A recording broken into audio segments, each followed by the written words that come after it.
Amazing grace, how sweet the sound that saved a wretch like me. You know, with all of these, you could call them conspiracy theories, or you could call them alternate narratives. What's becoming visible is incredible distrust in scientific and political authority. The problem is that we were not in a condition of health. If we had been in a condition of health, this would never have happened. We're not set up to take care of collective catastrophe. The idea behind the saeculum was that mankind was bound to make the same mistakes over and over again because there would be no first-hand witness left alive to remind him of his mistakes of the past. This film is brought to you thanks to the generous gift of many people's life's work, and also the incredible infrastructure that brings lifetimes of information and media to your screen in seconds. Another proud sponsor is this global quarantine and the surrounding narrative. Corona, the virus of fear and illusion. Where does that crown lie today? And what will be the new normal after spring quarantine? Perhaps we've never had a grasp on what is normal to begin with. All we have are patterns nested within patterns, nested within patterns, lulling us into a deep sleep or calling us to awaken them and explore beyond. It takes time for this kind of control mechanism to take hold, but it only takes an instant to snap out of it. Scientists discover sick patients are infected with a new strain of coronavirus, according to Chinese state media. Coronaviruses are a large family of viruses that include the common cold.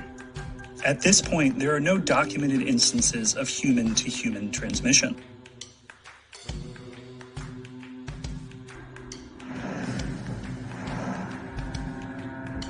December 2019 in Wuhan, central China.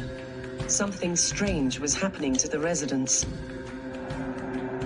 People were suddenly falling ill. This mystery flu was in fact a new infectious virus, and one that threatened to spread rapidly. The link was a seafood wholesale market in Wuhan, where exotic livestock was also being sold. All the patients had visited or worked there. Zoonotic disease, by the simple definition, means is animal to human. Scientists were racing to learn more about this novel coronavirus. And on the 11th of February, 2020, the World Health Organization officially named it SARS-CoV-2. Scientists in China quickly made a breakthrough and identified the pathogen as a coronavirus. SARS-CoV-2 seems to be more transmissible than SARS. There are some people who might be infected with a virus, and at no point do they develop any symptoms whatsoever. So they don't even feel tired or have muscle aches and pains. They are asymptomatic. And that can become quite concerning because we then don't know what the background level of viral infection is in the population. The clearinghouse for all the information today is the World Health Organization. And WHO takes that information, sifts through it, makes sure that what they have is valid, and then they do a regular, almost daily risk assessment and the evidence they have and makes recommendations.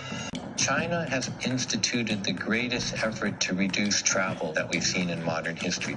Across the world, one by one, cities came to a shutdown. Problem? Reaction.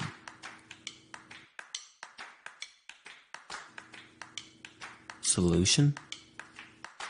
For most diseases, you don't pursue more than one or two approaches. Here, because of all the incredibly negative effects, the sooner the better. Microsoft founder Bill Gates has called on the countries of the G20 to provide more funding to develop a coronavirus vaccine and to work together to make sure any vaccine is affordable for everyone.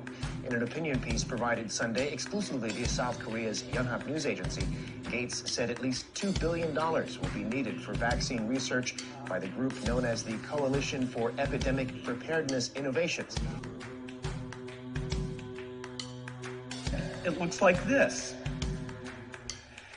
If anything kills over 10 million people in the next few decades, it's most likely to be a highly infectious virus rather than a war. Not missiles, but microbes. We're not ready for the next epidemic. The WHO is funded to monitor epidemics, but not to do these things I talked about.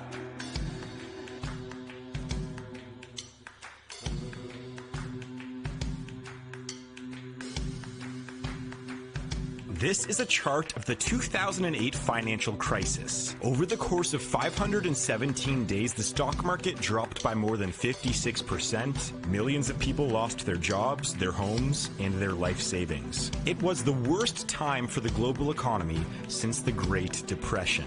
Now, this is the 2020 economic collapse so far. Over the course of just 21 days, the market has dropped by roughly 20%. The world has seemingly shut down, and we just might be on the worst economic trajectory in history. So how did we get here, and what could we expect going forward? In just a few short months of quarantine, over 20 million jobs have been lost and growing. What if you're a small business, an employee, a contractor with no work? What about what's happening emotionally?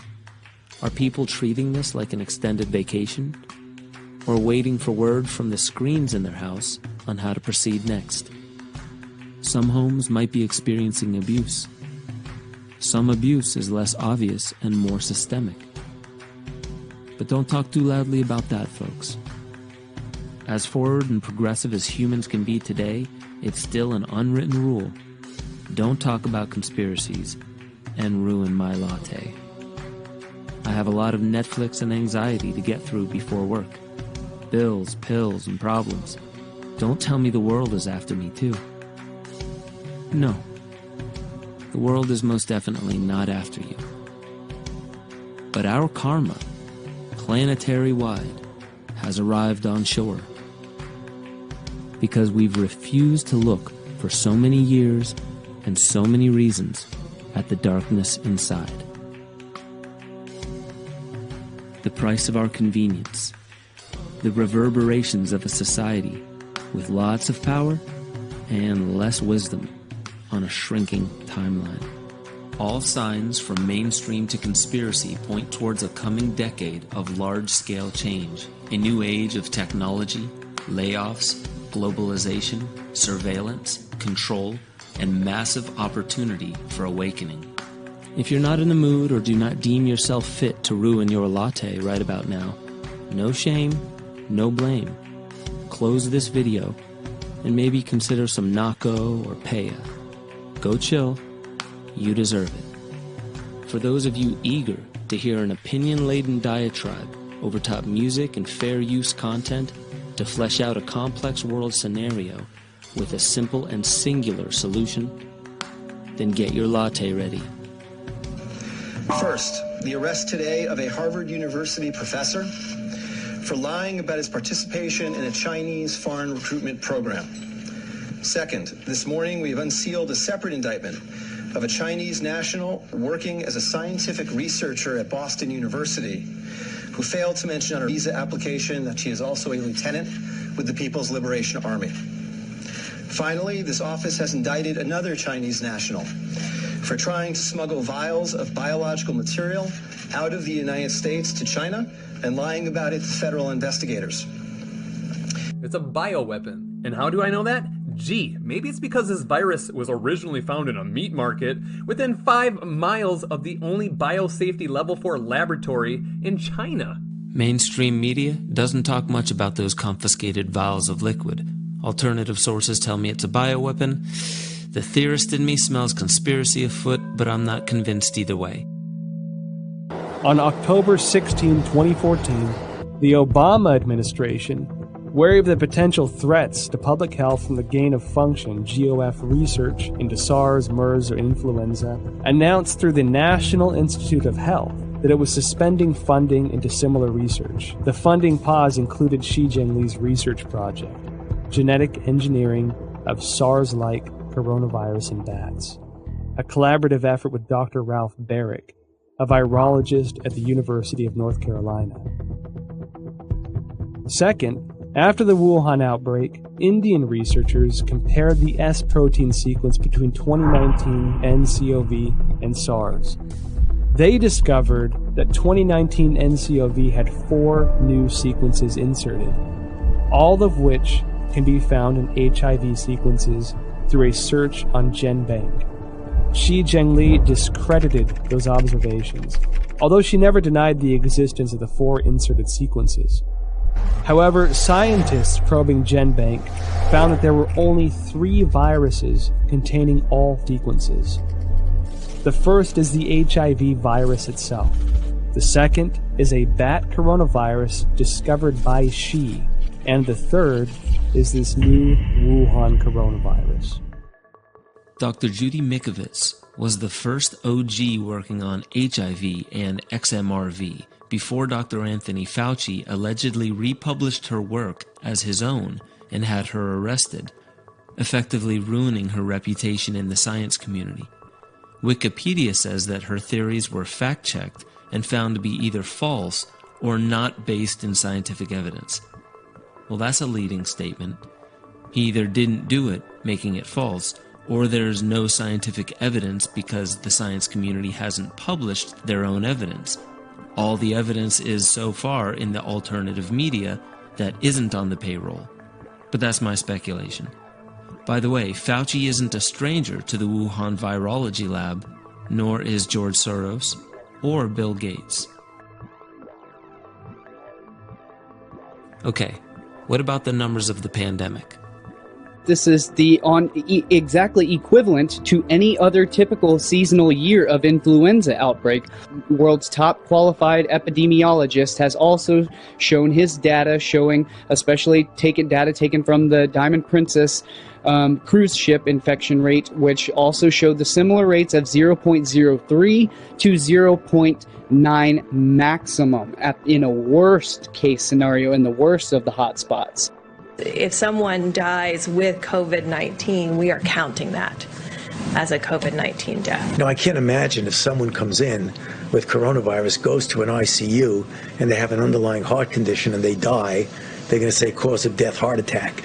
What do you say to those folks who are making the claim that the number of COVID-19 deaths are being padded? You will always have conspiracy theories when you have very challenging public health crises. They are nothing but distractions. Ouch, Fauci. You see, I like to listen to all sources, including you.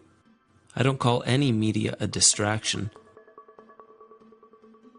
They all tell a few facts, entertain exaggeration, bend the narratives. Pure science doesn't get ratings. Spin does. So sit back while I spin a few narratives away from the mainstream. As a nurse of 35 years, I'm also an independent nurse prescriber, I'm also a personal nutritionist, is when I have seen symptoms of pneumonia in patients, they will go downhill rapidly. They will start to develop a cough, they'll have a temperature, they'll get very unwell, they'll lose, they won't have any energy. And what we're seeing with these cases in Wuhan, we've all seen it on social media, is these people suddenly just fall over and they have a dry cough. I have never seen a patient be walking along, doing their own thing, and suddenly fall over because they've got pneumonia. It just doesn't happen. However, it does happen with 5G. But what 5G actually does, it absorbs oxygen, and that's really important to know. This 5G is absorbing the oxygen, and then your hemoglobin can't take up the oxygen. So how long do you think it's going to take the human body to fall over because it suddenly cannot take up oxygen? 5G was rolled out in Wuhan in the autumn of 2019. It was the test area, wasn't it? It was the test area. Yeah.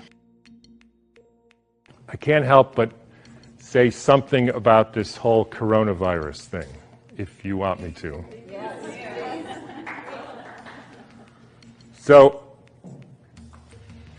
again, when you know Steiner, you have the answers to the test, but you have to then figure out the details.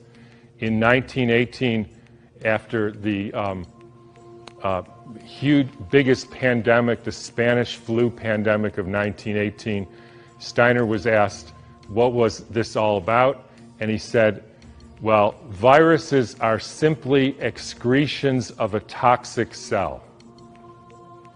Viruses are pieces of DNA or RNA with a few other proteins. They bud out from the cell.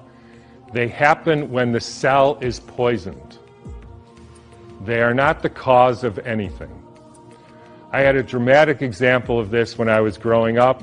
Right outside our house, there was a wetlands, and it was full of frogs, and the frogs kept me up at night, so I taped the windows, and in the spring they made a big racket. And then over time, the frogs were all gone. How many thinks the frogs had a genetic disease? How many thinks the frogs had a virus? How many think somebody put DDT into the water? That's what happened. Diseases are poisoning. Every pandemic in the last 150 years, there was a quantum leap in the electrification of the Earth. In 1918, late fall of 1917, there was the introduction of radio waves around the world. And then starts in World War II with the next pandemic with the introduction of radar equipment all over the Earth. You can read about this in a book called The Invisible Rainbow by Arthur Furstenberg, who chronicles all the steps in the electrification of the Earth and how within 6 months there was a new flu pandemic all over the world. And when you hear the normal explanations, how did it go from Kansas to South Africa in 2 weeks? So the entire world got the symptoms at the same time, in spite of the fact that the mode of transportation was horseback and boats, and there's no explanation for it. They just say, we don't know how that happened. People are poisoned, they excrete toxins, they look like viruses. People think it's a flu epidemic. There has been a dramatic and quantum leap in the last 6 months with the electrification of the Earth. And I'm sure a lot of you know what that is. It's called 5G, where they now have 20,000 radiation-emitting satellites, just like the radiation-emitting thing in your pocket and on your wrist and that you use all the time. That is not compatible with health. I'm sorry to say it. It's not compatible with health. That is a water destructuring device. And for any of you who say, yeah, well, we're not electrical beings, we're just physical matter, then don't bother doing an EKG or an EEG or a nerve conduction test, because we are electrical beings and the chemicals are only the byproduct of those electrical impulses. And I'll finish with, anybody want to make one guess as to where the first completely blanketed 5G city in the world was? Exactly. So when you start thinking about this, we are in an existential crisis here, folks. The telco insider whose mobile phone tower protest went out of control is back.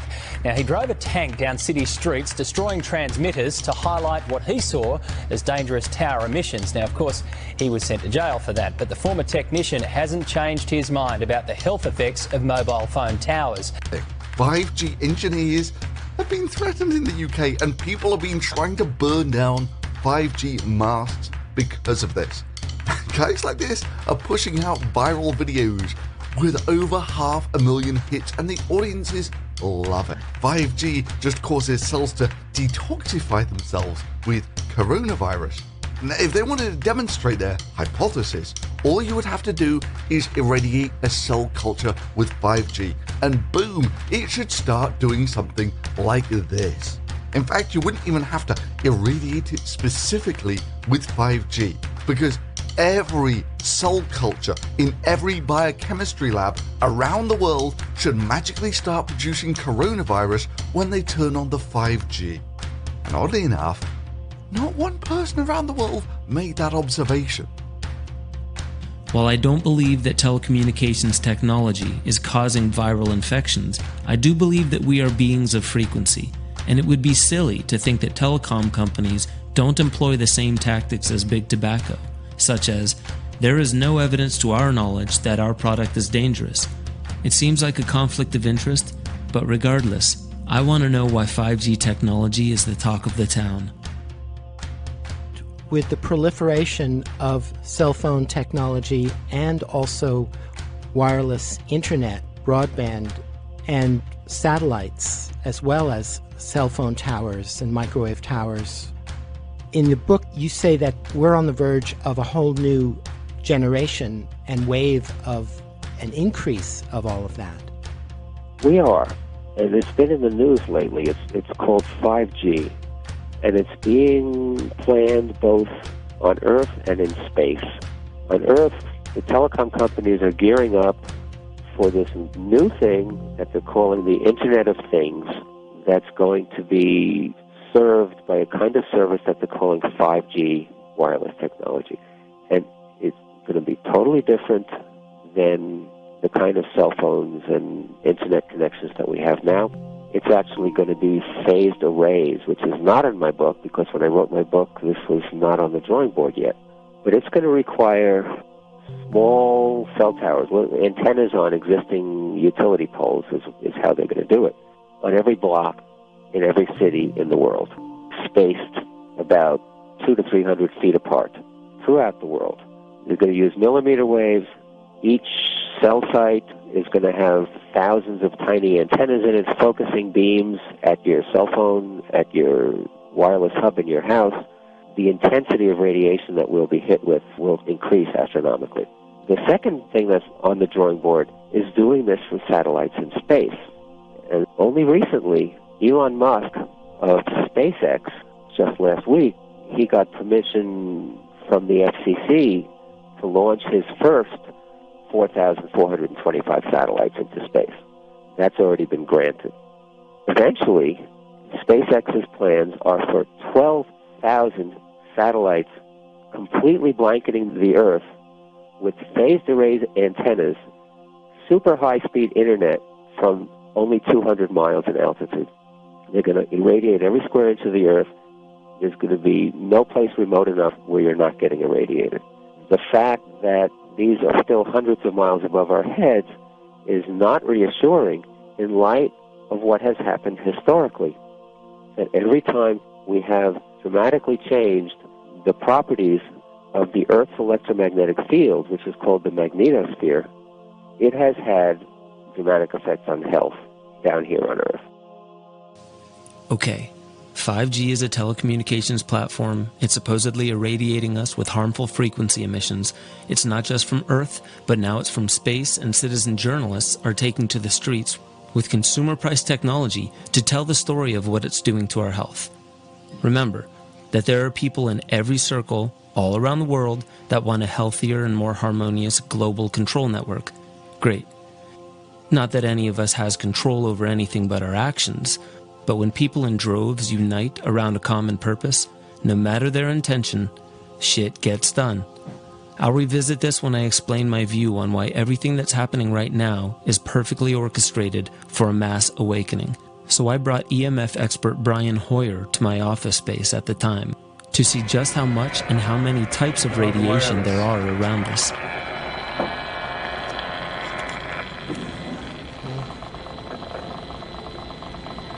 This is taking a body measurement, what your body's being exposed to from all around, all the cell phone towers and everything. This is showing the different types of frequencies. So the 3G there is more than likely the cell phone towers, and there's some Wi-Fi and Bluetooth, and then some CDMA 850, that's another cell phone tower over here. So you can kind of see it. And then this is pinging every once in a while here.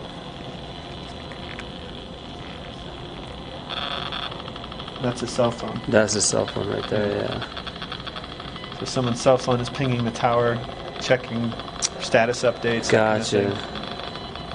When I'm in the bedroom, I want to see there not be anything lighting up. Anything at all, yeah.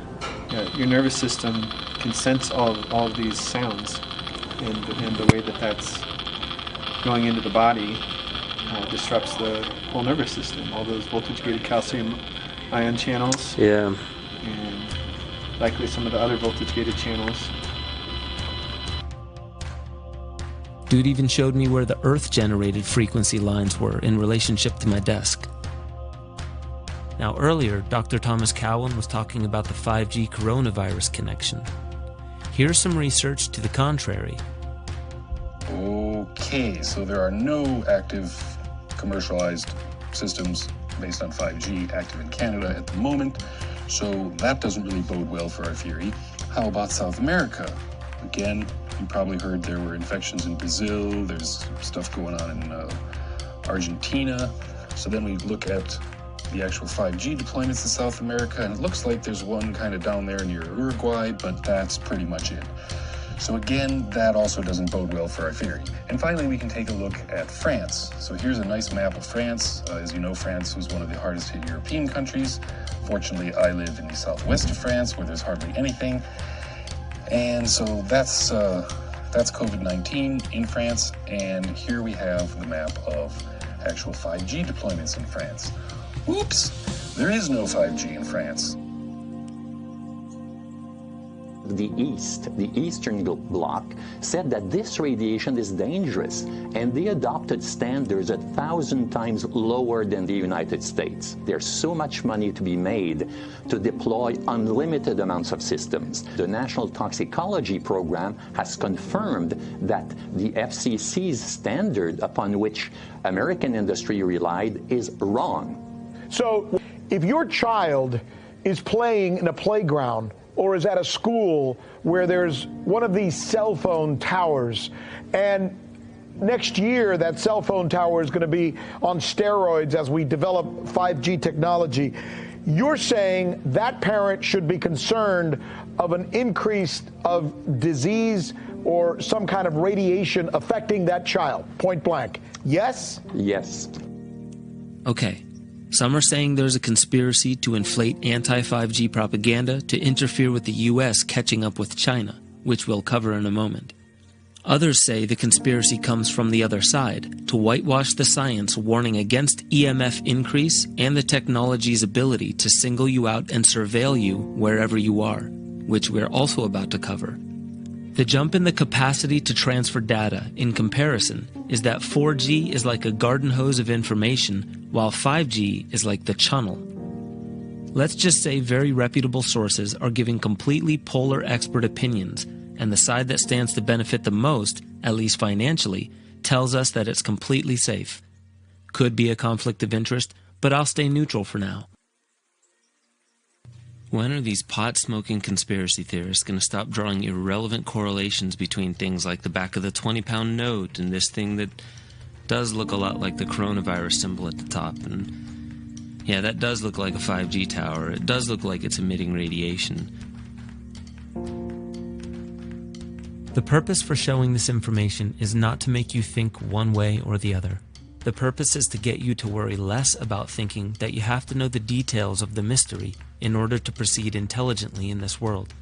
When we just pick up a theory that seems to fit what we believe about the world, or one that was put well by someone we trust, we tend to let that outer reality deeper into our inner world. I say be skeptical of every theory, the conventional ones, the fringe ones, hell, even the self-generated ones. If you haven't seen the data or witnessed the event yourself, you may not be getting the whole story, and even if you do witness it yourself, that doesn't mean you'll understand it. Be neutral and move forward, trusting that you can learn a great deal by sharpening the blade of your discernment regardless of what you believe. And I discern that 5G seems to be a reality many people aren't talking enough about in terms of what these frequency emissions are doing to the human body and mind. Microwave-induced water has very deleterious effects on plant growth. They'll feed one plant, spring water or well water, and it grows up nice and happy. And they'll actually nuke some water.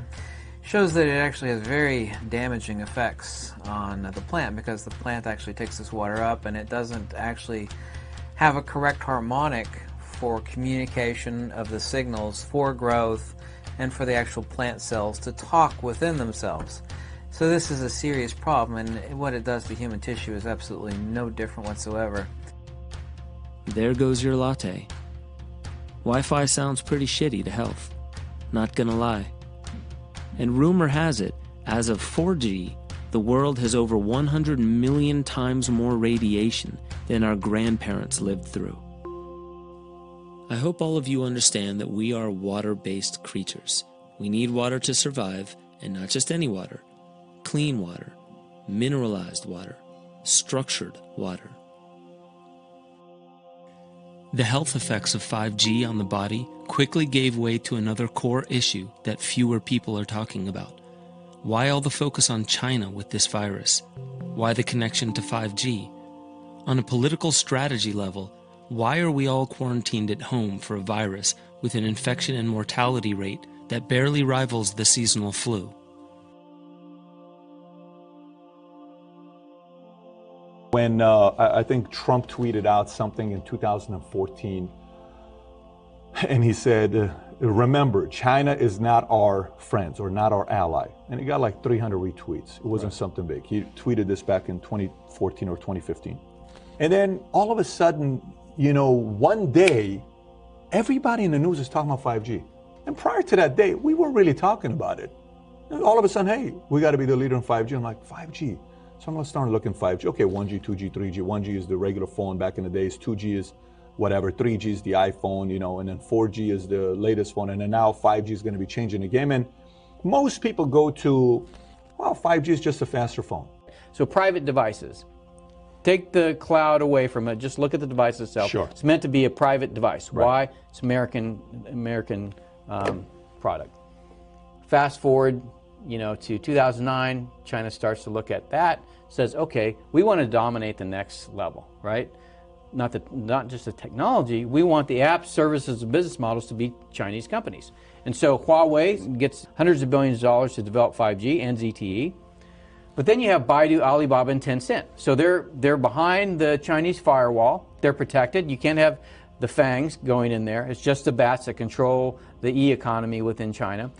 And then you start, at the same time you're developing 5G, and you're starting to see the emergence of the 5G world in China. So you walk into a restaurant after you've ordered your food, and a camera picks you up, and you say, hey, David, welcome, here's your food, right? So you're starting to get the feel of what a 5G world is. And what is a 5G world? The platform is the network. So this is mobile computing paired with a pipe. 5G is computing and networking combined on the same platform. So this goes away. You walk outside your door and you say Uber. You don't get on your phone and say, I want an Uber. You just say Uber. Camera picks up your face or a microphone picks up you. Come on.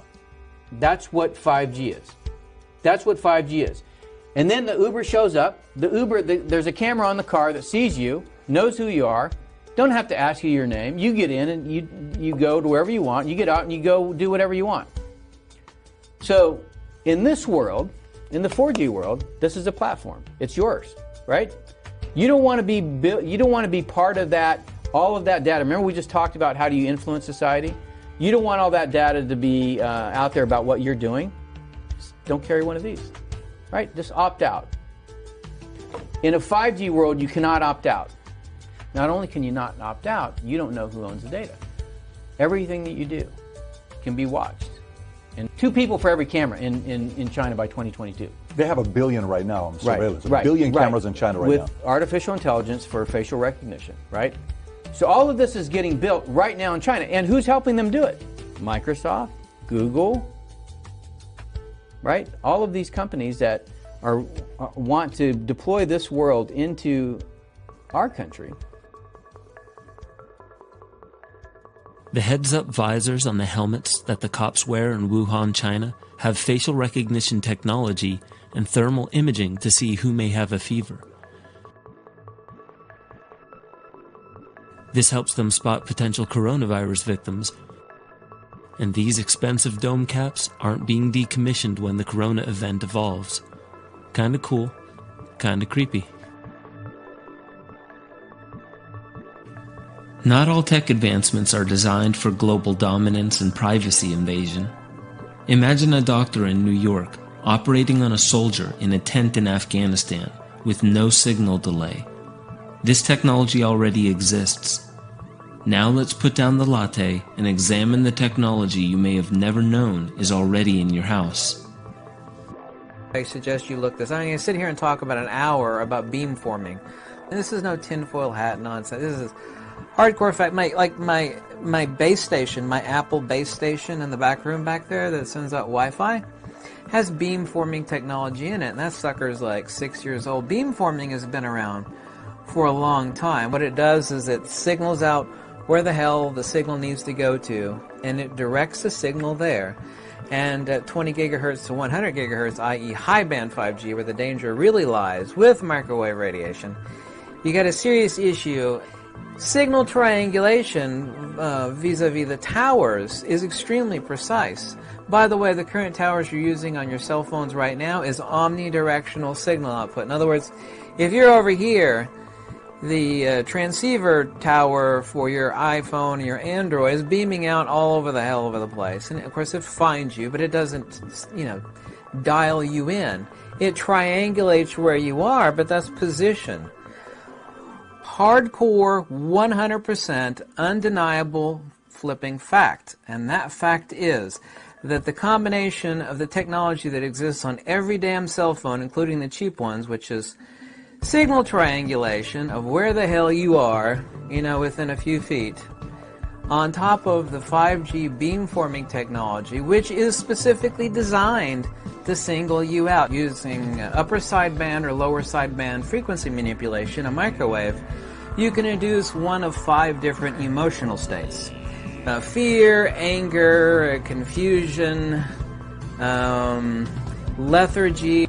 And this is discovered in Project Bazaar. There's almost no information about it online, but it's not conspiracy nonsense. This is an established fact. Type in beamforming 5G on a YouTube search. You'll come up with 100 videos made by technology companies that are installing beamforming 5G technology. But what they don't tell you, it triangulates you, and vis-a-vis the algorithms, it uses beamforming to direct the microwave transmission directly at you. Yeah.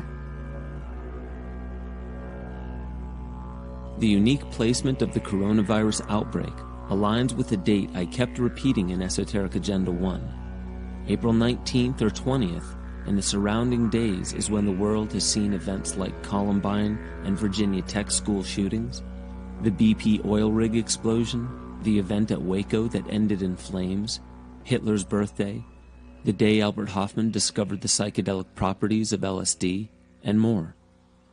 Now, we will see the quarantine of nearly the whole world leading up to and through this date. Okay, could these all simply be coincidences? Sure.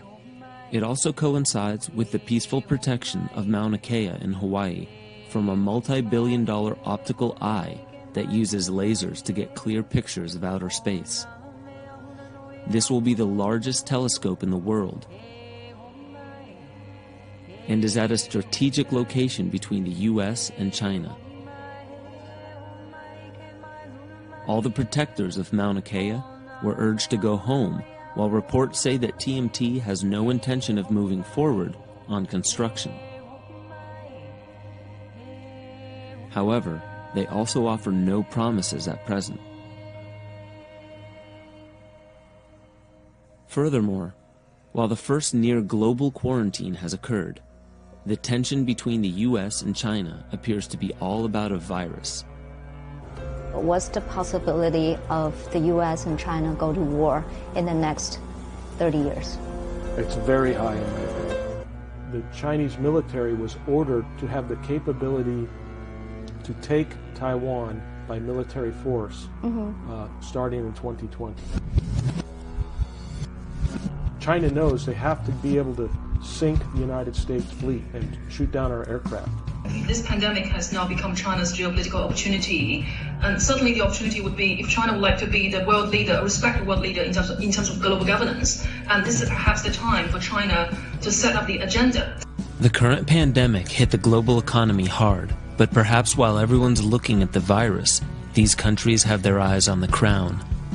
You see, the first thing, as most of you know, is that there is a global illness going around that many people are worried about. When the disease had its first outbreak in China, it caused the Chinese government to shut down its manufacturing sector in order to help prevent the spread of the virus. Now, that wouldn't be a problem if 1/3 of all products weren't made in China. You see, China is the global supply chain of the world, so when China experiences delays in production, the entire world's economy experiences delays as well.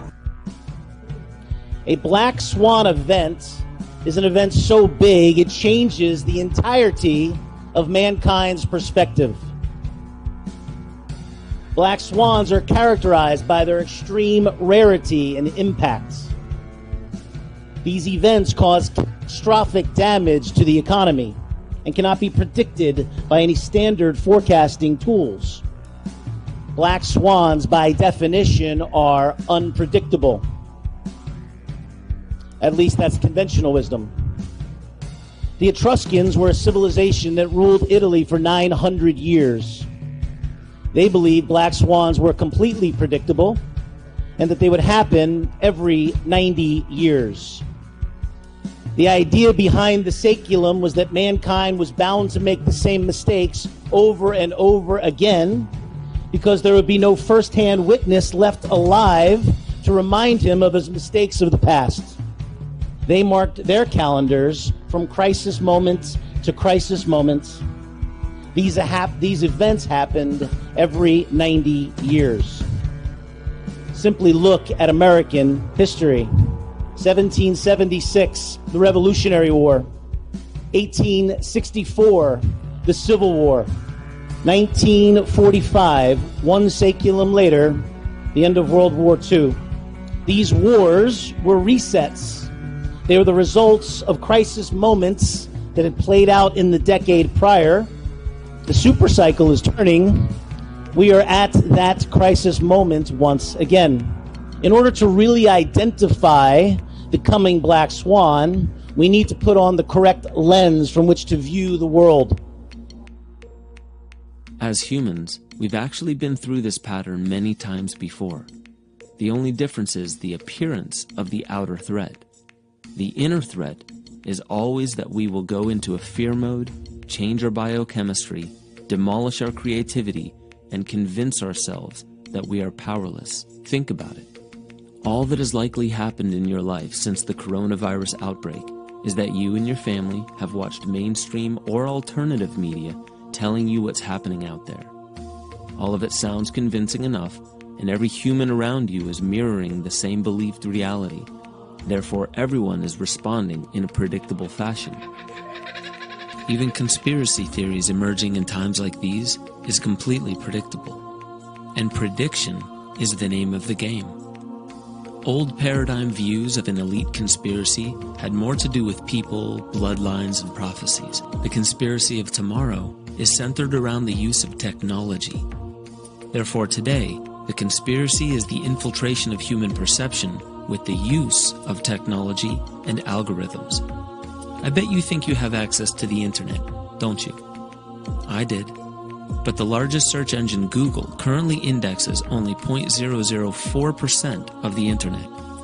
Whistleblower Brittany Kaiser gave examples of how social media platforms like Facebook target extroverts with empowering activism ads, while introverts are targeted with paranoia pieces or contrived conspiracies, all to support a deeper agenda. This is where I had to stop and look at the nature of the content coming into my feeds. This shows that a certain amount of conspiracy is not only allowed, but it's predicted, hijacked, fabricated, and advertised to people, I guess, like me. This is calling for a more evolved approach to the solution, and maybe it's not about complex information anymore. If it becomes increasingly difficult to parse through so much contradictory information and reconcile real news from fake news, then take a tip from Paul Chek and realize that the situation is calling you to develop your discernment, not blindly accept whichever has more bells and whistles. In order to really know how to proceed, we must deviate from being given our next chess move by the screens in our house and begin to evolve our consciousness rapidly in the coming weeks and months. This is not done by reading more articles, listening to more videos, or entertaining any more external ideas. It's done by climbing the ladder to see why the anthill has gone mad. From a higher perspective, it's easy to see that the coming tech revolution will harness the power of evolutionary history in a relative blink of an eye. There have been 4 major historical eras defined by the way we work. The hunter-gatherer age lasted several million years.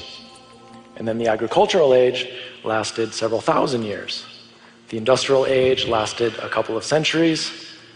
And now the information age has lasted just a few decades. And now today, we're on the cusp of our next great era as a species.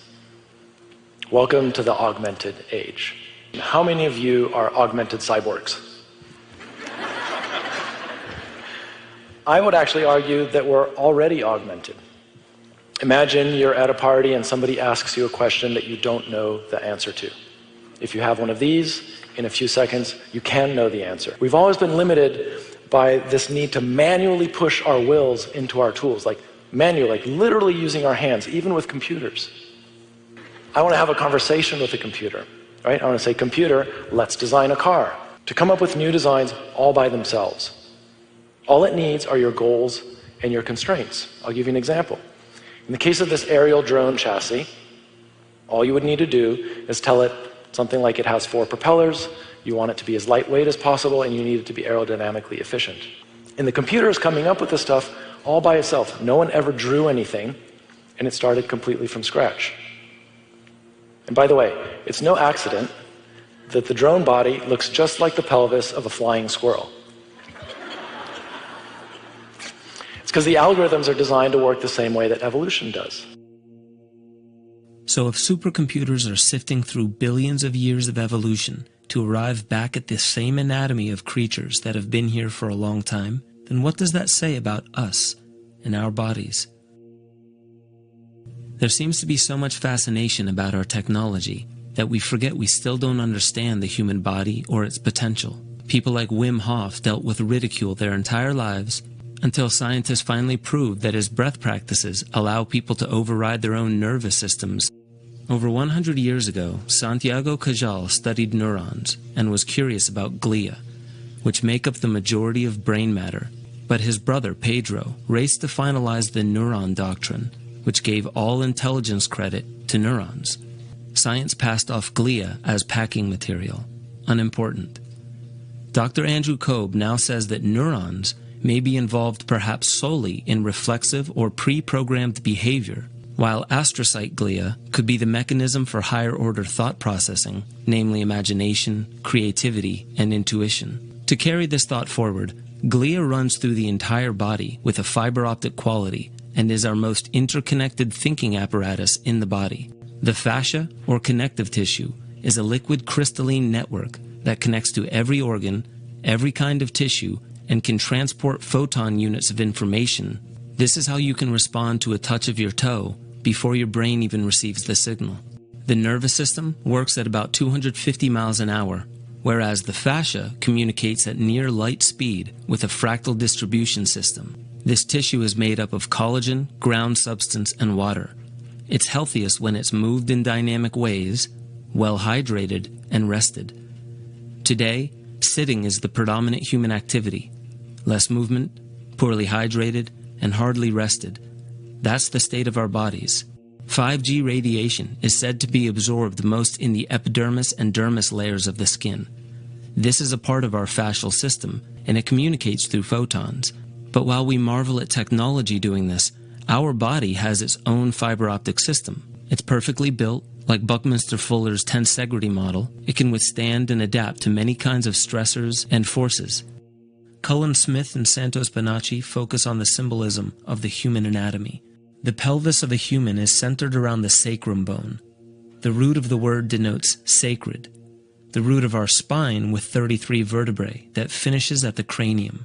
The cranial sacral pathway houses cerebrospinal fluid that transports chemicals like serotonin, norepinephrine, and DMT. The ability for a human to give life through sexual intercourse is partly due to the cerebrospinal fluid that was once bathing the brain of the father. This fluid travels down the spine, past all the innervated organs, likely picking up information from the entire body, and moves into the mother. The ancients called this the sacred secret, or the sacral secretion. In the old world, this was the only way to give rise to new life. Today, we are taking part in a massive incantation to birth something altogether new. How? By letting technology hang out and study us. Everything you do on your devices is specifically designed to mimic and learn from our behavior. Deep learning has been used to translate from one language to another, and you're going to start seeing this in Google Translate.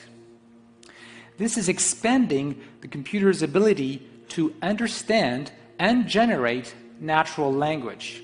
With supervised learning, the computer needs to be taken by the hand, and humans have to tell the computer the answer to many questions. For example, on millions and millions of images, humans have to tell the machine, well, for this image, it is a cat. For this image, it is a dog. For this image, it is a laptop. For this image, it is a keyboard. This is very painful, and we use crowdsourcing to manage to do that. Now, if you want to know who is feeding these computers the bulk of their information, just look at all these websites that ask you to perform something a hacker bot wouldn't be able to figure out. It was barely about your security. It was always about teaching the Internet of Things how we think and discern reality. All technology has been built in our likeness, and the Internet itself is the beginning of it adopting our behavior. If AI can behave like an organism, does it matter how we classify it? If it can outthink the smartest humans, perform and outlive any human, learn exponentially, communicate telepathically with 5G precision, then they're kind of like gods, or transformers. And the only thing that would initially keep them from discovering their true oneness is with firewalls between Amazon, Alibaba, and every databank in order to become a singular AI organism.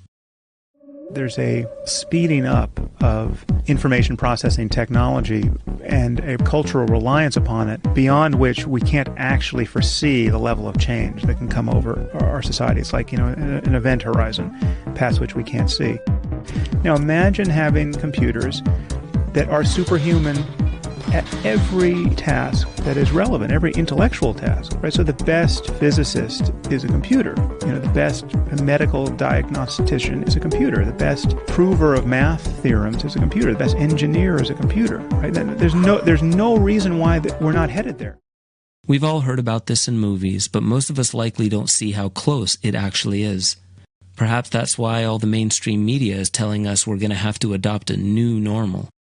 There have been 27 million job losses in the U.S. alone in just a few months.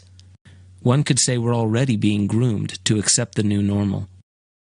And this scare of the global virus might be a litmus test to let our devices study us through the largest social experiment in history. It could also be a way to introduce new economic and life-fulfilling concepts in the minds of the masses. Okay.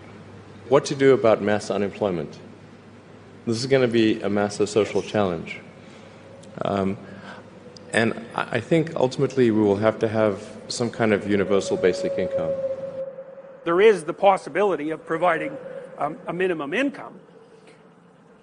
The question, what will that do, is completely unanswerable. We have no idea what it'll do. See, I think of human beings as pack animals fundamentally, this is just, it's a metaphor in some sense. I don't think that people can be happy unless they are burdened down with something, like a sled dog is burdened down with something.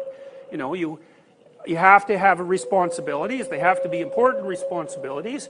You have to be sequenced in your time. You know, most of the people I have in my clinical practice, if they're not employed, they just fall apart. A few months ago, most people would call you a doomsday preacher if you talked about a global pandemic coming that will lay off millions and transfer trillions of dollars of wealth. More so if you said the pandemic might be only a cover story for the funneling of more power and more resources into fewer hands. The great devaluation coming in the 2020s will witness the largest transfer of wealth in human history. Currencies will be devalued. This devaluation will cause a collapse. Government actions and regulations will be taken to defend against the depression. Before the BP oil rig explosion on April 20, 2010, CEO Tony Hayward sold off 1/3 of his stock, avoiding a massive loss. Just prior to the coronavirus economy hit, the largest historical exodus of 1,332 CEOs took place. How is it that the super wealthy always seem ahead of the curve on stock market cycles that seem completely random to the majority? Well, have you ever seen what all the data you've produced looks like? What about the data of entire populations? The world? In the days before smartphones, laptops, and personal computers, data was hard to come by. It took a lot of time and effort to record measurements and store them there. Computers have helped shorten the time it takes to collect, summarize, and store data. Your phone records your location, the apps you use, and how long you use them. And all those apps that you use are each collecting their own data on you. Big data is bigger than big oil, and was built to serve a centralized group of power. Most people don't understand the gravity of what our data means to data companies. It's not purely about selling you stuff. It's about analyzing human behavior and how to predict how situations might go. Imagine being able to consult a supercomputer that plays out all possible reactions to a chess move. Well, that's what big data does for those who own that data. We never had a say in the matter. We just got sold the technology that allows us to give them our data. But most people don't even know how that data gets shared across industries and what kind of digital picture it shows about who we are to those who we don't know and will likely never meet. Individual traits and attributes can be predicted to a high degree of accuracy based on records of users' likes. The system CityBrain, which was implemented in Hangzhou, China, starting in 2016, takes this concept one step further. The goal of CityBrain is to minimize traffic in the city. Unlike Google Maps, it's also run by a company, a huge retailer called Alibaba. Alibaba claimed they were able to increase traffic speed by 15% in an area where they had been given the power to control over 100 intersections. The internet itself is at the precipice of coming alive. The head is crowning, if you will. As more city brains come online and fuse with the human experience, perhaps the rise of AI will be uncontrollable at some point. So all the phones, all of the chips and all the phones and all the laptops and all the server farms together, if you count up all those transistors, combining all the ones that are connected, if you count up all the links like synapses in the web, if you take up all the storage in the entire world that's connected online, it becomes a very, very big brain. When you have lots of machines, you get big data. That's why we've got the AI wave today. We've got lots of compute power, and this world of the internet and all this compute power is enabling us to generate vast amounts of data as we put more and more stuff online. And then you put people in, and we created the social networking, and boy, have we said we like it. And those two things together create the social machines that are the Amazons and the Facebooks and the Twitters and the web itself and the Wikipedias and the Googles. With 5G, the Internet of Things comes alive, right? Mm-hmm. I can be in a store and ask my refrigerator what I need. I can ask what aisle ketchup is in the supermarket, because I'd have access to all of that data because of 5G could get to me quickly. How concerned are you with the idea that China could take that information and use that information, or anybody can take that information in our own government to monitor and to manipulate. It has already. That's the bad news. It was already determined that Huawei had taken data, routed that data to mainland China for analysis, and then routed it back to the destination that it was originally intended. And that was actually the impetus for current administration's banning of the use of Huawei's equipment. Quick history lesson. In 1949, Mao Zedong announced the beginning of the People's Republic of China. In 1978, there were no private Chinese companies. 3 years later, and 5 years after Mao Zedong's death, private companies were swiftly on the rise. In 1987, Ren Zhengfei won a contract with the People's Republic of China, who in turn protected Huawei. Today, Huawei and Samsung are the leading smartphone vendors in the world. The revolution belongs to 5G technology and the rise of AI, and China is rumored to be ahead of the US. By 2025, China plans to be the leader in 10 tech fields such as driverless cars, AI, robots, and quantum computers. By 2035, they wish to be the world's leading tech innovator. By 2049, the 100-year anniversary of the People's Republic of China, they aim to be the global power. Full stop. If any of this is true beyond global theatrics, then what we are experiencing right now might be the fight for the crown on covert grounds. Graham Allison points out that Thucydides wrote, "It was the rise of Athens and the fear it instilled in Sparta that made war inevitable." Out of 16 historical accounts of a superpower watching another rise swiftly through the ranks, 12 instances ended in war. China has had the fastest growing economy since the birth of the internet. But should we really be fearing China, the Chinese government, Chinese technology? Or is that all a left-hand, right-hand magic trick to get us bickering about the key players and ignoring the real dilemma? What exactly is this technological creature that we're building? Come on, interact with me. Wait a minute. Yes, what is it you want to know? Who the hell are you? Me? I'm here to do your every slightest bidding, to fetch and carry for you, to work tirelessly and selflessly on your behalf, always ready, always willing, no job too small or too menial. Are you sure you mean agent? I mean that I'm a software agent. I am merely a simulacrum, an artificial and completely customizable personality, and I only exist as what we call an application in your computer. I have the honor to provide instant access to every piece of information stored digitally anywhere in the world. Any picture or film, any sound, any book, any statistic, any fact, any connection between anything you care to think of. You have only to tell me, and it will be my humble duty to find it for you and to present it to you for your interactive pleasure. Is there anything I can do for you now, Mr. Adams, sir? Well, yes, you can stop being so obsequious for a start. Allow me to present you with my control panel. Would you care to alter me in any way which takes your fancy? Just touch the appropriate control. Okay, Buster. What do you want now? Get a bloody move on, can't ya? While everyone sits at home in corona quarantine, we're all consuming far more content and producing volumes of new data. Meanwhile, the 5G revolution is ushering in the customizable AI butler to feed us with only the information we want in exactly the way we want it. Only it will no longer be on our devices. It will increasingly integrate with the human until it becomes invisible and second nature. The only way to stay connected to everyone is to be entirely open.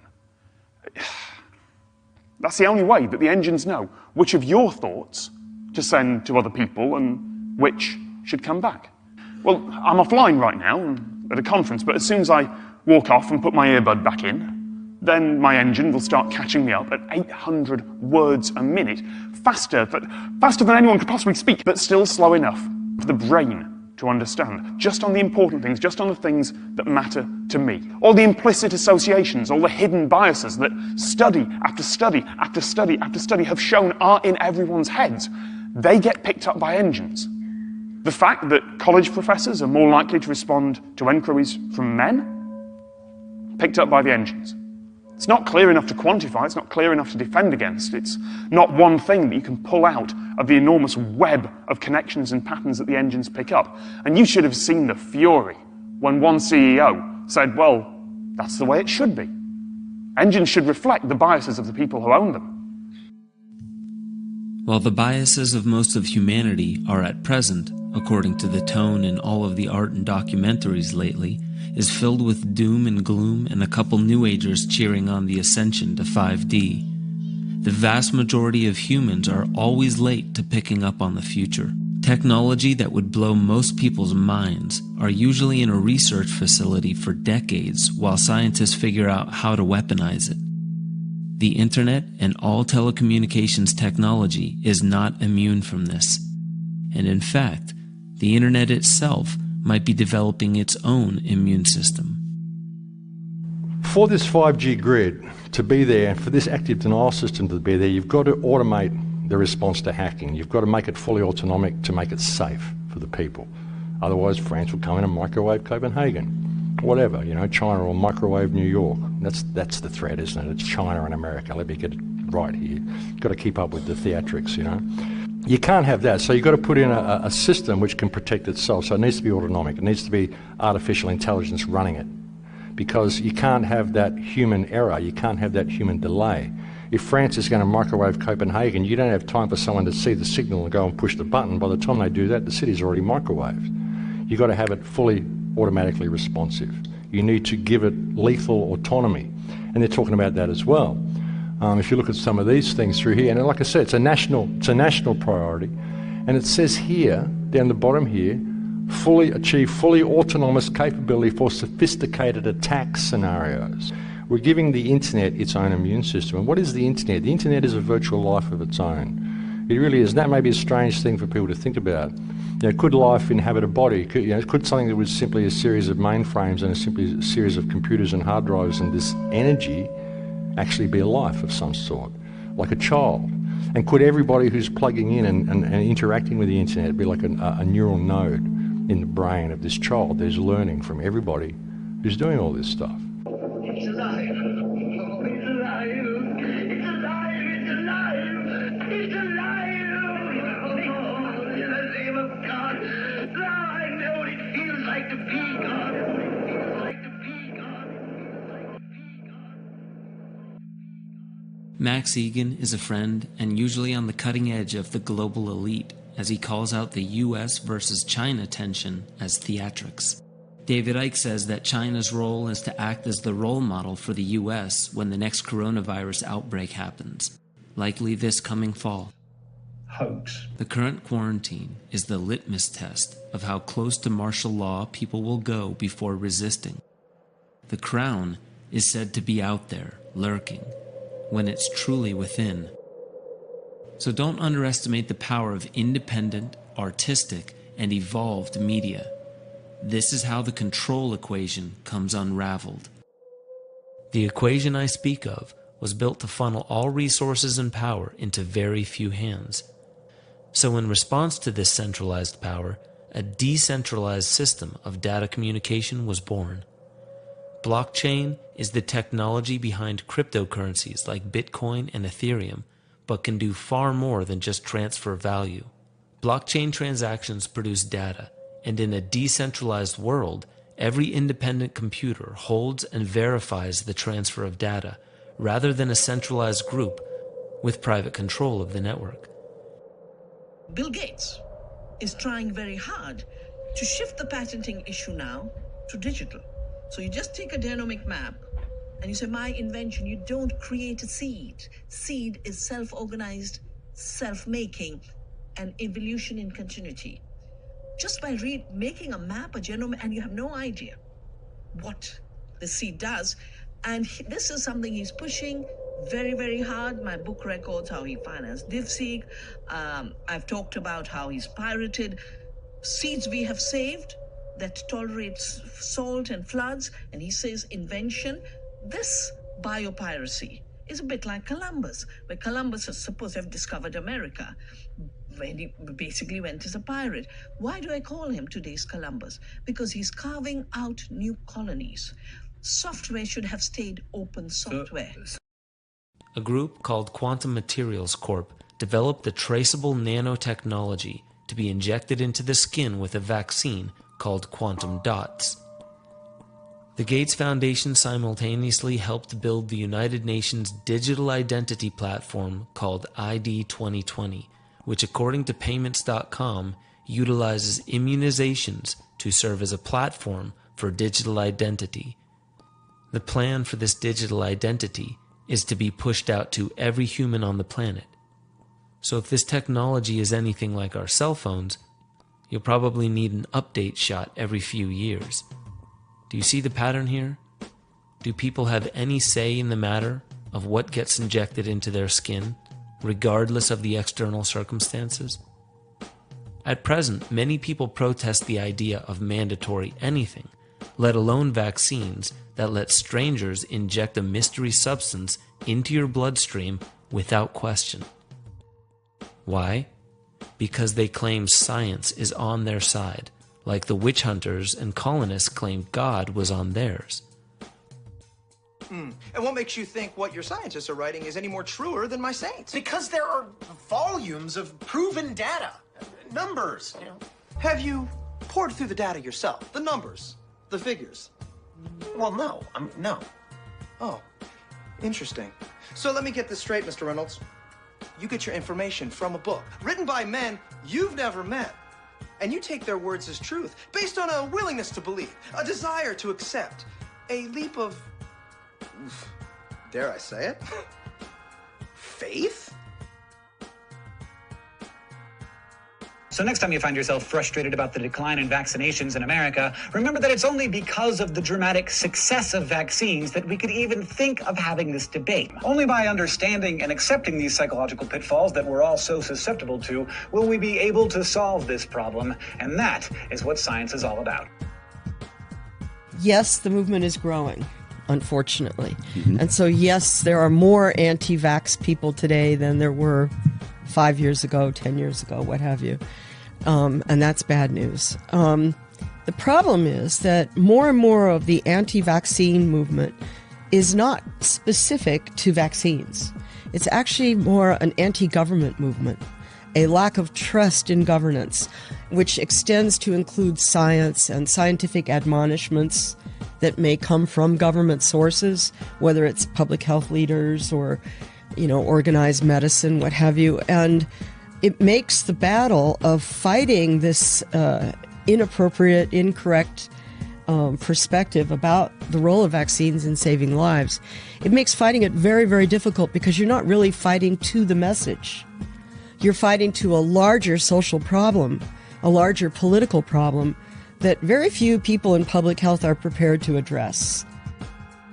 Anyone wonder why it seems completely normal for a lady that shows up with Neil deGrasse Tyson to seem very authoritative and place a blanket statement over anyone who has any of the myriad objections to government-mandated injections as being enemies of the state? If you don't say yes, you're anti-government. If you question the ingredients, you're anti-science. If you probe to see if there's a deeper agenda to the media-propagated vaccine hysteria, you're a conspiracy theorist. Because the science is on our side. You can't see it or challenge it. We'll summarize it for you and put it on our websites, but you got to take our word for it. This is really more of an experiment on the human population than anything, and if you say no to it, authority steps in. It's not science, it's authority. Science is a methodology.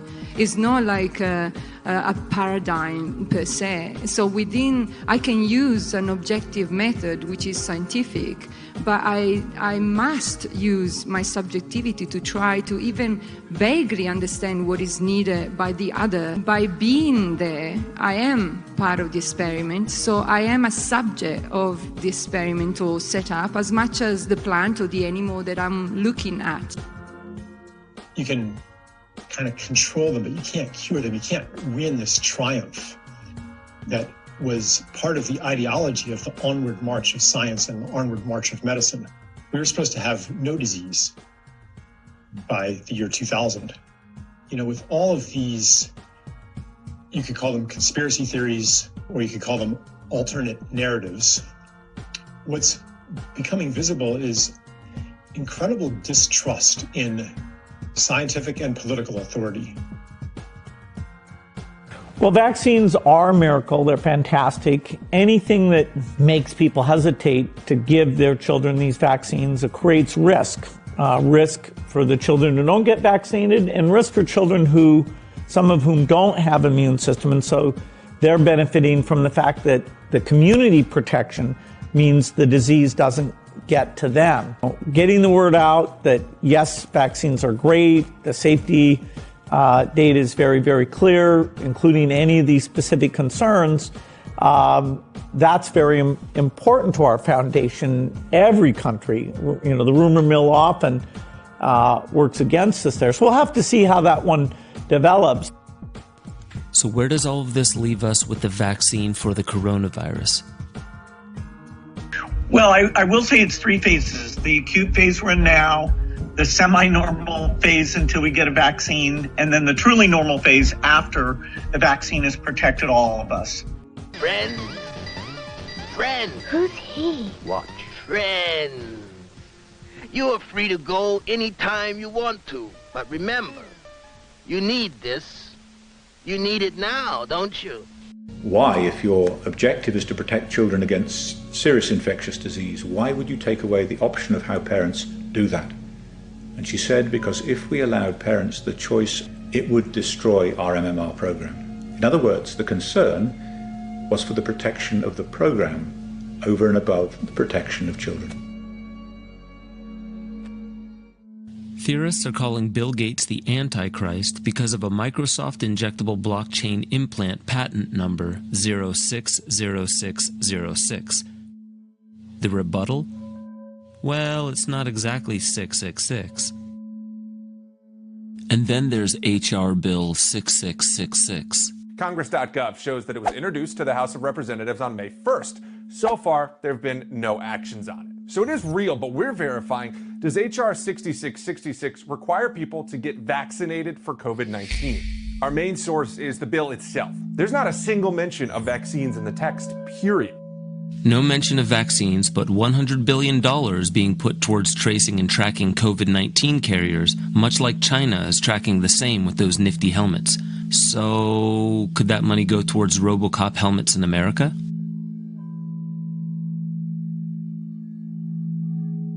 There are many rumors surrounding Bill Gates, and I'll stay neutral to all of it. If Dr. Gates... Oh, I'm sorry, he's not a doctor. Okay, so Mr. Gates. We've never met, but I appreciate your offer to vaccinate. You were talking about the data that supports your vaccination as if it's tried and tested on the greater population. It hasn't been. The creation of vaccines, like for COVID-19, are done in a race against time, whereas boosting immunity the good old-fashioned way is tried and tested by evolution. Never before have we injected viral substances, along with a laundry list of other questionable ingredients, directly through the skin with a needle. Historically, a virus will enter through the mouth, eyes, or nose. This allows the body to detect and mount a defense against pathogens. And while most people believe getting sick is when a dangerous microbe finds you and enters you, there's also the strength of one's immune system, which could withstand foreign pathogens if disciplined.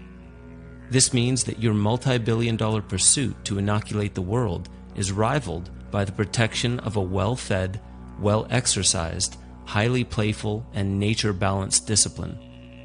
Because you've generously offered me your medical advice, I'll offer you my healing advice.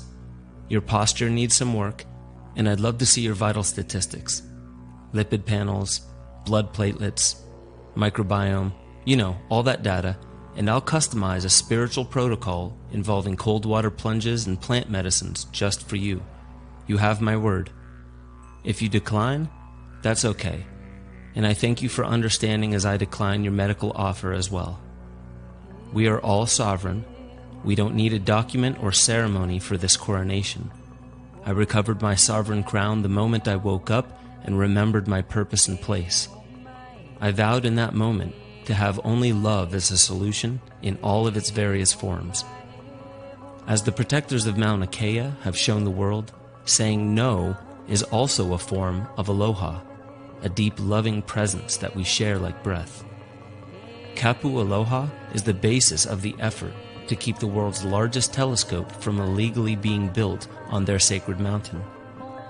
They don't care if you believe it's sacred, but they have an international claim for it. The subleasers of the land have no claim to it and are violating international laws as they proceed in their construction. These are war crimes, and yet the Hawaiians maintain that aloha and peaceful non-compliance is the way forward. I agree, and in that loving manner, I decline medical advice in which the data is private and central. When it becomes open source and decentral, then let's talk.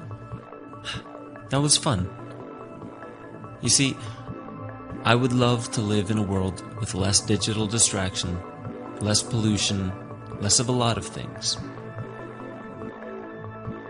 And I long for a healthier telecommunications platform than we currently have. But for some reason, here we are with tremendous infrastructure already in place for instantaneous sharing of ideas in all languages, in high fidelity, in real time, and simultaneously, since the beginning of cameras and microphones, never has there been such a diversified army of journalists and artists just waiting to realize themselves. The problem I see is less with the centralized groups of power and more with the untapped potential of the rest of us. When I look at the tone of the media being made during Corona quarantine, it's pretty grim. On any side of the debate, whether it's mainstream or conspiracy. But you know what I see more than the problem? A huge opportunity for an art revolution. One that plants the seeds of rapid transformation while humanity wakes up to itself. Not all waking up is pretty, and there are side effects. But the people who have already awoken to this reality need only to help usher people through this portal into an awakened world that we inherit.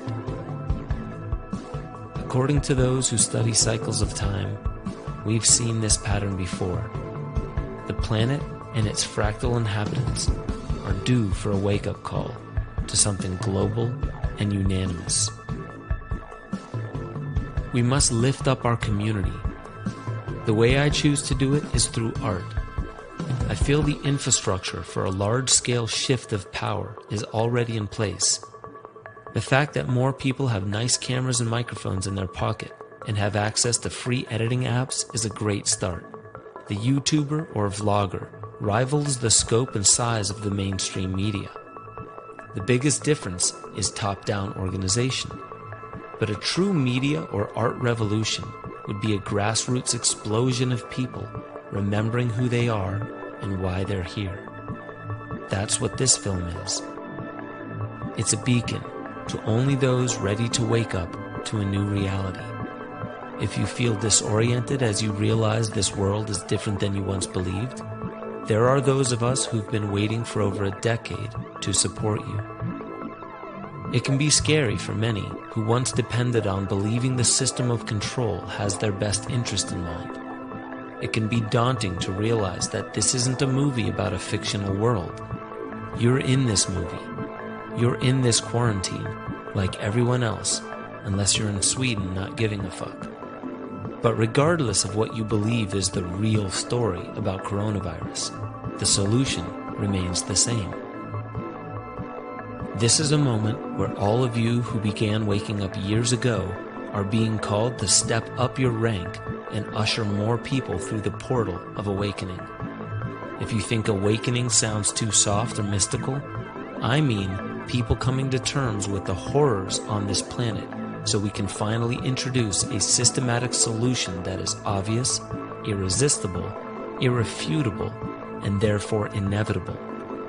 There is no running from this moment, and there is no better time than right now to begin mass-producing media and art of an incredible caliber. one that illustrates the top of the spiral ladder and the depths of the human sickness of humanity while being impartial to the perpetrators. There needn't be a crusade or witch hunt to bring pain and misery to those who've inflicted institutionalized harm against humanity.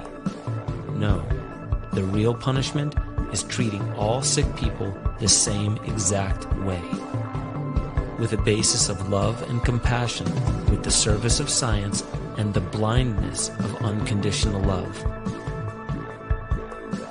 Some say that it is our right to be angry and even to hate the enemy.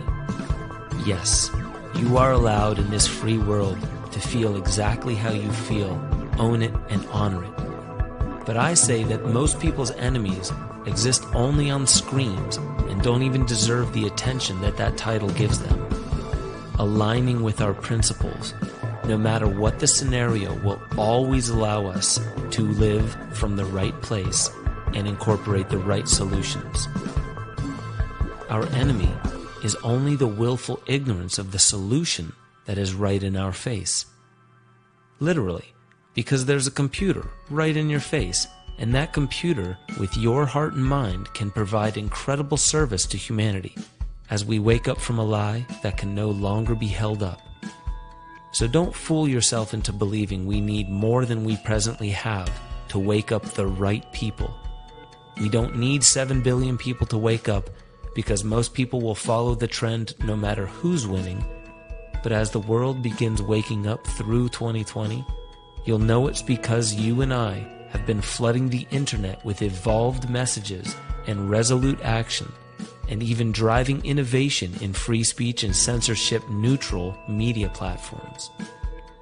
People, over the past 30 years, the internet, social media, smartphones with cameras and microphones, all the software and technology built to allow us to connect with one another better and innovate higher media and higher art, has all been built to incredible specifications for us. And it's already in place. The jump to 5G assures that since you're already exposed to this frequency assault, we might as well flood this network with meaningful art that inspires more people to wake up so they can wake up their community. If we're going to use blockchain technology, which could decentralize data and currency so that no central power can corrupt or hijack the network, then look no further, because the people with that technology and with that mindset are already in place and ready to scale.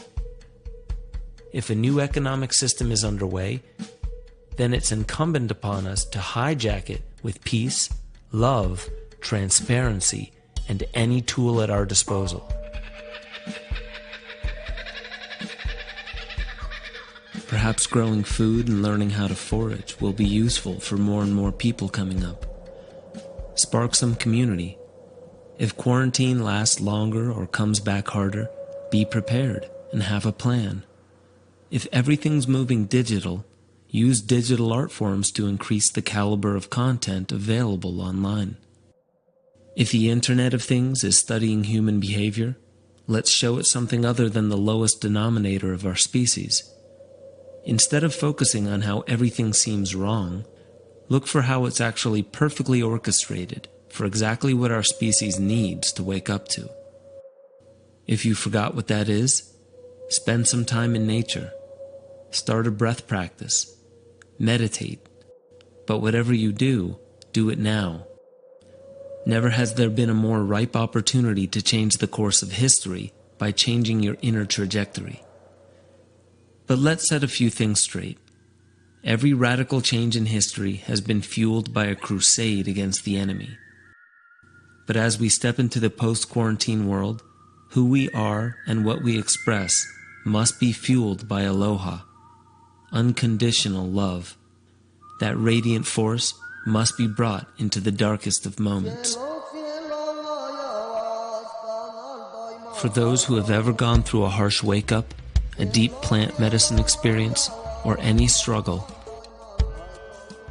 you should know that the way we prepare, the space we put our mind and bodies into, and the people we are with make all the difference between beauty and horror.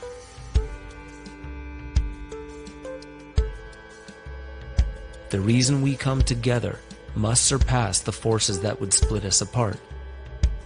Don't stoop in fear because your screens are telling you how bad the situation is. Make art to hijack the timeline, hijack the story, and hijack the future. Flood the internet with your voice. Don't even preach, sing. Remind people that the redemption song, a peaceful revolution, and an inevitable victory is a choice that we the people claim. We don't need to wait for an opportunity, and right on cue, there's also this huge opportunity. I don't know about you folks, but I'm ready to move on to the next part of this esoteric agenda. I bet you all thought that esoteric meant bad, and that agenda meant you're fucked. If there's kids listening, the F word also amplifies excitement. And I'm excited, because the esoteric agenda is right on cue. And it's about fucking time. We are the ones who inherit the new world. And this isn't the end, folks. It's just the beginning. The conversation of how we would like to inherit this new world starts now.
Look, I don't know the best way to do this, but I've been working erecting 5G masts on towers like the one behind me for the past few weeks while everybody else has been in lockdown. And we don't crack open these kits because we're explicitly asked not to. But perhaps the best thing is for me to show you. It's best if I just show you, look. There's a piece of fucking 5G kit and it says COVID-19 on it. I don't really know of any products produced by any company that produces circuitry like this that has the brand name COVID-19, but that's what it says on the fucking circuit board. Not a fucking conspiracy theorist. Obviously I've read all that stuff online about coronavirus and COVID-19, but why the fuck are they putting circuitry like that in towers like that? I just don't fucking understand.